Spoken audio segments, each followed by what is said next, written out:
Good morning dear students, જય Shri Krishna. Last વિડીયોમાં આપણે બર્થ રેટ ટોપિક ચાલુ કર્યો હતો, જેમાં આપણે બર્થ રેટનો meaning and the causes of high birth rate, જેની અંદરમાં આપણે સોશિયલ ફેક્ટર્સ ડિસ્કસ કર્યા હતા. સોશિયલ ફેક્ટર્સમાં આપણે જોયું હતું 4 types: universality marriage, number 2 early marriage and widow remarriage, number 3 preferences to male child, and number 4 joint family system. આ 4 point આપણે જોયા હતા. આઈ હોપ સો કે આઈડિયા ક્લિયર હશે, ઇઝી જ છે અન્ડરસ્ટુડ થવામાં. સો એવું ધરી લઉં છું કે તમને ક્લિયર થઈ જ ગયા હશે આઈડિયા. હવે આપણે આજે birth rate causes of high birth રેટનો સેકન્ડ પોઈન્ટ ઇકોનોમિક ફેક્ટર્સ એના વિશે ડિસ્કસ કરવાના છે. ઇકોનોમિક ફેક્ટરમાં નંબર 1 છે low level of education. As we know that કે ઇન્ડિયામાં એજ્યુકેશન બી એક પ્રોબ્લેમેટિક ઇસ્યુ છે, બરાબર? કે તેમાં પણ મેઇન જો વાત કરીએ તો ગર્લ એજ્યુકેશન. આપણને એજ્યુકેશન લેવલ એટલું જોવા નથી મળતું. વુમેન એજ્યુકેશન, ગર્લ એજ્યુકેશન આપણને એટલું જોવા મળતું નથી. અને એવું પ્રૂવ થયું છે કે ઇલિટરેટ વિમેન કરતાં પ્રાઇમરી એજ્યુકેશન જેને મેળવેલું હોય તે જે વિમેન છે તે ઓછા ચાઇલ્ડને બોર્ન કરે છે, કેમ કે એ લોકોને ખબર છે કે આપણે કહેવાય છે ને કે નાનું કુટુંબ સુખી કુટુંબ, બરાબર? એ ડેફિનેશન એ લોકોને ખબર છે. અને પ્રાઇમરી એજ્યુકેશન કરતાં જેને secondary and higher secondary education મેળવેલું હોય, કોલેજ લેવલનું એજ્યુકેશન મેળવેલું હોય, એ વુમન એના કરતાં પણ ઓછા ચાઇલ્ડ બોર્ન કરે છે, બરાબર? આ વસ્તુ પ્રૂવ થયું છે બિકોઝ એ લોકોને સ્મોલ ફેમિલીના બેનિફિટ્સ જે છે તે ખબર છે, રાઈટ? જોઈએ એની અંદરમાં આપણે શું કીધું છે. Education and population growth has a complex relationship. This is more so regarding female education. કીધું છે ફિમેલ એજ્યુકેશનને ઇમ્પોર્ટન્સ આપ્યું છે આમાં.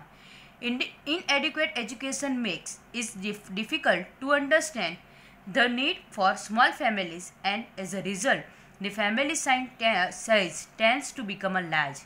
Right? એટલે ફેમિલી એજ્યુકેશન ઓછું હશે તો એ લોકોને એક્ઝેક્ટલી વસ્તી વધારો, બરાબર? આપણે એમ કહીએ ને એને શું કહેવાય, પોપ્યુલેશન એક્સપ્લોઝન, બરાબર? પોપ્યુલેશન એક્સપ્લોઝનને એ લોકોને કેમ ડેન્જરસ છે તો તે એ લોકોને રીઝન નહીં ખબર હશે. Education and the number of children in a family have a inverse relationship all over the world. All over the વર્લ્ડમાં શું કીધું છે? એજ્યુકેશન અને ફેમિલી સાઇઝ વચ્ચે ઇન્વર્સ રિલેશનશિપ હશે. એટલે એજ્યુકેશન જેટલું વધારે એટલું ફેમિલી સાઇઝ નાની, એજ્યુકેશન જેટલું ઓછું એટલું ફેમિલી સાઇઝ વધારે. It has been found that as compared to illiterate women, the women who had a primary education give birth to less number of children. This proved true for a middle school educated and secondary school educated as against the primary educated women. તમને આગળ કીધું તેમ કે primary illiterate કરતાં primary અને primary કરતાં middle અને secondary higher secondary education પામેલી જે વિમેન છે તે ઓછા ચાઇલ્ડને બોર્ન કરશે. From this experience, it can be said that the birth rate is high because of illiteracy and low education level. એટલે illiteracy અને low education level બી એક રીઝન છે હાઈ બર્થ રેટ માટેનું. Number 2, low level of income.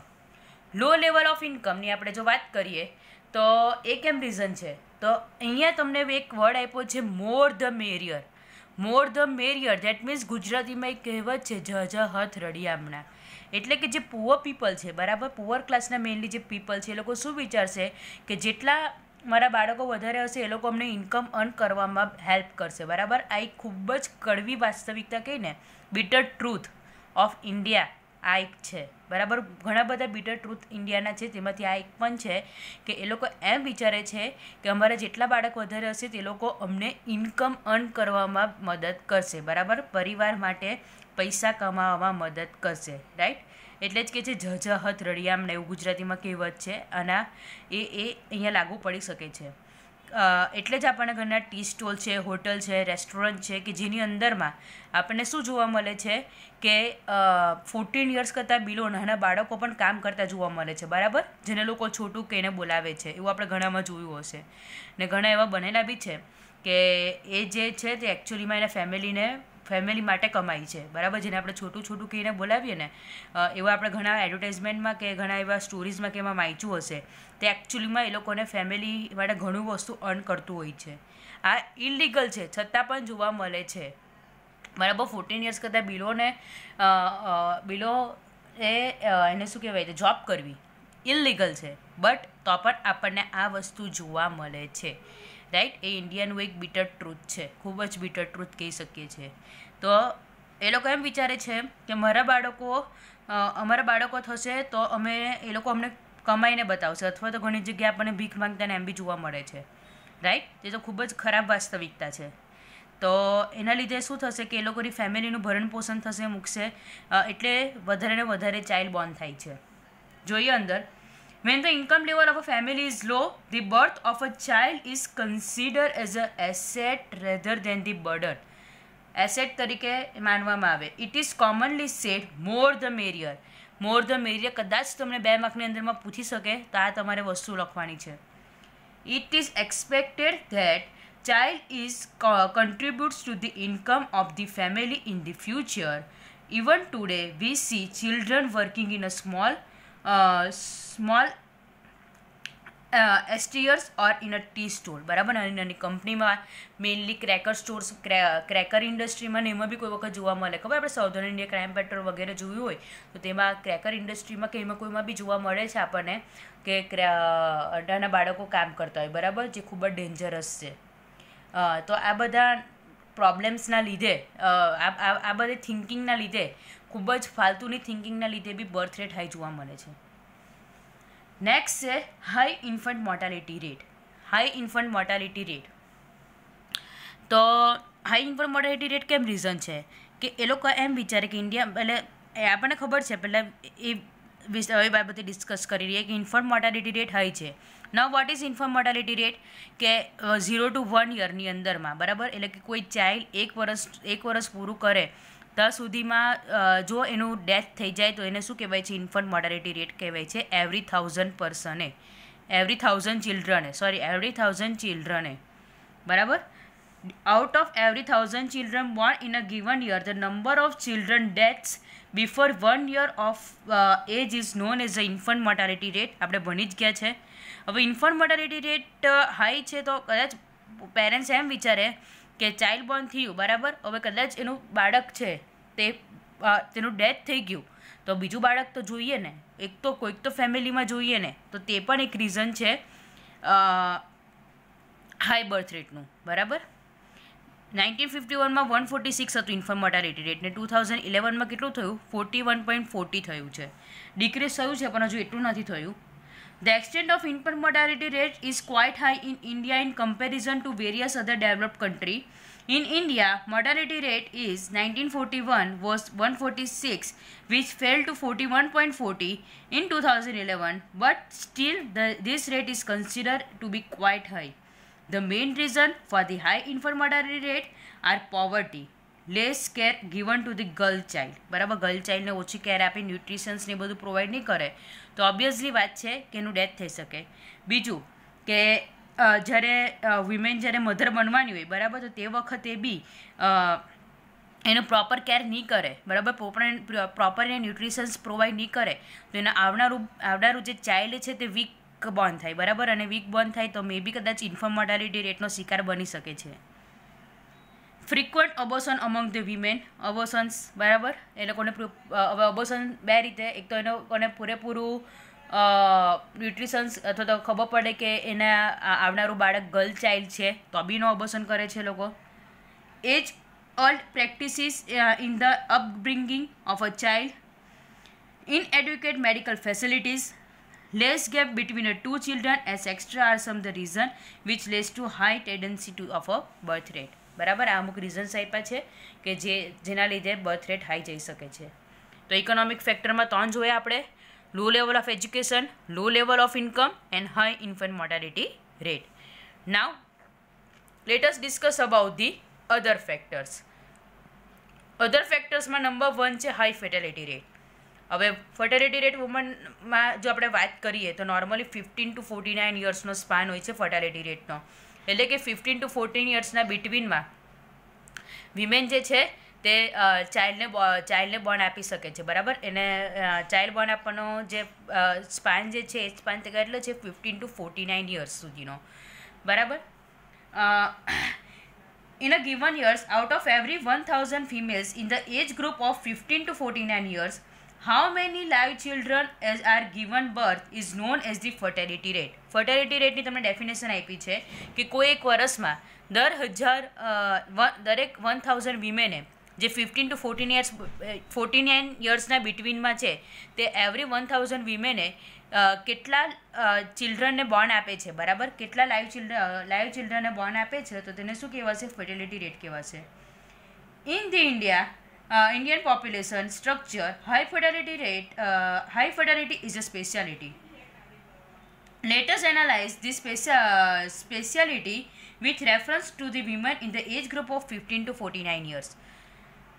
In 1961, the average of a woman in this age group given birth of 6 children fell to 3 in the 2011. એટલે એમ કહેવાય છે કે 1961માં 15 to 49 યર્સના જે women હતી તે ઓન એન એવરેજ 6 ચિલ્ડ્રનને બોર્ન કરતી હતી, બરાબર, 6 ચિલ્ડ્રનને જન્મ આપતી હતી, કે જે ડિક્રીઝ થઈને 3 ચિલ્ડ્રન જેટલું 2011માં થયું છે. Still, this is considered to be high and two reasons can be attributed to this high rate.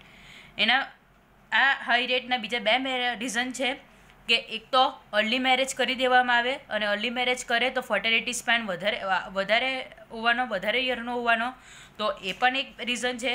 અને બીજું કે ઇન્ડિયામાં જે પ્રપોર્શન ઓફ અનમેરિડ વુમેન છે, બરાબર, તે મેરિડ વુમન કરતાં કેવું છે? લેસ છે, બરાબર. The proportion of unmarried woman is less than the married woman, બરાબર. તો અનમેરિડ એટલે મેરિડ વુમન વધારે હશે તો પણ ફર્ટિલિટી સ્પાન વધારે જવાનો અને હાઈ બર્થ રેટ થઈ શકવાના ચાન્સીસ છે. તો હાઈ ફર્ટિલિટી રેટ પણ હાઈ બર્થ રેટનો કોઝિસ છે.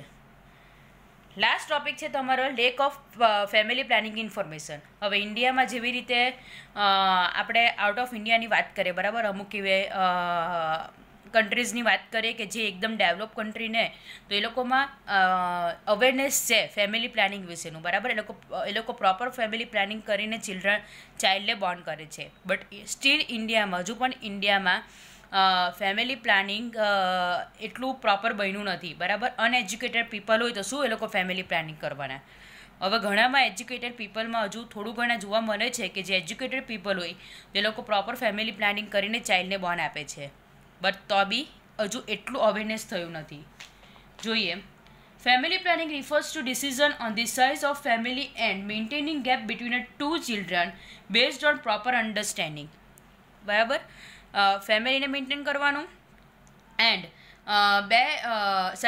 ફેમિલી સાઇઝને મેન્ટેન કરવાનું અને બે ચિલ્ડ્રન હોય તો બે ચિલ્ડ્રન વચ્ચેનો ડિફરન્સ કેટલો રાખવાનો, બરાબર, તો તેના વિશે વિચારવાનું. That is a planned parenthood. તેને શું કહેવામાં આવે છે? પ્લાન્ટ પેરેન્ટહુડ કહેવામાં આવે છે, પ્રોપરલી રીતે પ્લાનિંગ કરીને. In India, poverty, social customs and religion beliefs combined with low level of education has acted as obstacle to the family planning. બધા રીઝન્સ છે તમને આપ્યા છે. પોવર્ટી એક તો, બીજું સોશિયલ કસ્ટમ્સ એન્ડ બિલાઇફ, રિલિજિયન બિલાઇફ, અને બીજું લો લેવલ ઓફ એજ્યુકેશન. આ બધા રીઝનના લીધે ફેમિલી પ્લાનિંગ પ્રોપરલી થતું નથી. Moreover, lack of knowledge of regarding the instrument of lack of knowledge regarding the instrument of contraception and sometimes scarcity of those leads to high birth rate, બરાબર. એટલે જે બધા instruments જે વાપરે છે family planning માટે, બરાબર, તો તેનું પણ એ લોકો પાસે નોલેજ નથી, બરાબર, ઇન્ડિયામાં. એન્ડ એની સ્કેરસિટી પણ છે, તો તેના લીધે બી ફેમિલી સાઇઝ શું થાય છે? બીક થાય છે અને હાઈ બર્થ રેટનો આ પણ એક કઝિસ છે. તો અધર રીઝનમાં આપણે બે જોયા, એક તો high fertility rate and lack of family planning information.